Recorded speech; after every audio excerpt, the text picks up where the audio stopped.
Welcome to the Highlights from Ukraine podcast, your daily audio summary of the latest news reported in the Ukrainian media. We would really appreciate if you could recommend us to your friends and family as well as share information on social media. My name is Artem and here is the news. 203 days less the Russian invasion of Ukraine. Motorcade of President of Ukraine Volodymyr Zelensky was involved in a car accident yesterday in Kyiv, reports Suspilne. According to the president's spokesperson Sergei Nikiforov, a car collided with the car of the president and escort vehicles. Medics accompanying Zelensky provided the driver of the car with emergency aid and transferred him to an ambulance. The president was examined by a doctor, no serious injuries were found.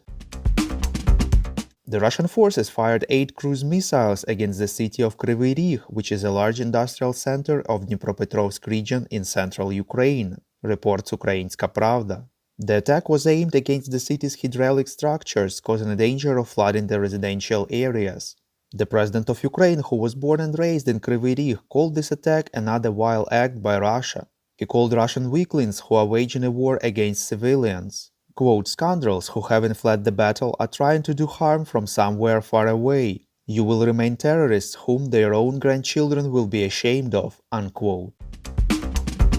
President of Ukraine Volodymyr Zelensky visited the liberated city of Izyum in the Kharkiv region yesterday, where took part in raising the flag of Ukraine, reports Interfax Ukraine. The president expressed confidence that all occupied territories will return to Ukraine, including Crimea. In his evening video address, Zelensky said that as of today, almost the entire Kharkiv region is deoccupied. He stressed that it was an unprecedented military operation. In total, almost 400 settlements were deoccupied, 150,000 Ukrainians liberated. According to the president, after 5 months of occupation, Russian forces left behind devastated villages, and in some of them there is not a single undamaged house. Ukrainian law enforcement agencies already receive reports of murders, tortures, and abductions by the occupiers. Zelensky said that journalists, both Ukrainian and foreign, gained access to the liberated areas because the world must see this destruction, must feel the pain that Russia has brought to Ukrainians. Secretary of the National Security and Defense Council of Ukraine Oleksiy Danilov said that the ratio of losses of the armed forces of Ukraine and the Russian invaders during the counteroffensive in the Kharkiv region is 1-9 or 1-10, reports Radio Liberty. According to him, it means that for every killed Ukrainian soldier, 9 or 10 Russian military are killed.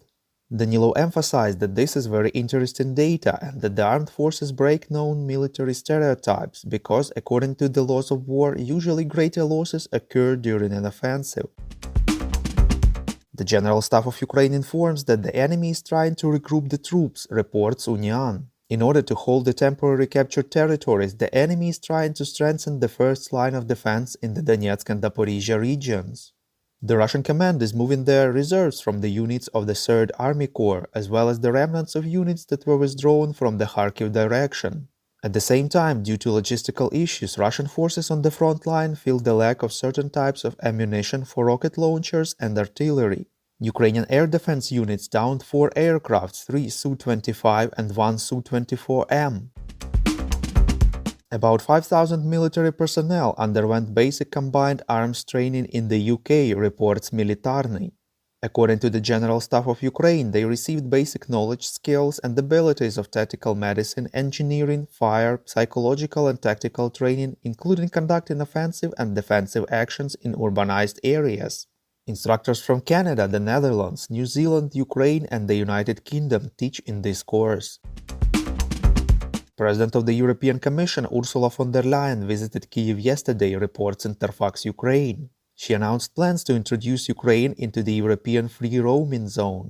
The EU also decided to allocate 100 million euros to support the reconstruction of damaged Ukrainian schools. Plane which belongs to the Wizz Air airline, which has been in Lviv since the beginning of the Russian invasion, conducted a flight from the Lviv airport to Polish Katowice yesterday, reports Ekonomiczna Prawda. According to the Flight Radar 24 aircraft tracking service, the plane took off at about 11 a.m. and turned on its transponder only after crossing the border with Poland. Wizz Air still had 3 Hungarian registered aircraft blocked on the ground in Kyiv. Previously, Minister of Infrastructure Alexander Kubrakov said that it will take several weeks to restore the operation of airports in Ukraine, and the main issue remains security. The first airport that the ministry is considering for resumption of operations is Lviv Airport. Bloomberg informs that the Russian Finance Ministry prepared an assessment of Russian losses from the sanctions imposed against it, reports Espresso TV. Russia estimated that as a result of the sanctions, it lost 40% of market capitalization, $300 billion of reserves of the central bank, 4.6 trillion rubles in the form of frozen euro bonds, and at least 10% of the capital of the banking system. We would really appreciate if you could support us on our Patreon. Even $5 a month will help us to continue our work and present to you the latest news from Ukraine. As a token of our gratitude for your support, you will get access to a series of exclusive episodes on wartime life in Ukraine. From this series, you will learn how ordinary Ukrainians live in times of invasion, what they eat, how they travel, celebrate, what music they listen to, and much more. To subscribe to our Patreon, follow the link in the description to this episode. Thank you. We call on you to demand from governments of your countries to impose the toughest sanctions possible on Russia and its citizens to stop their invasion of Ukraine.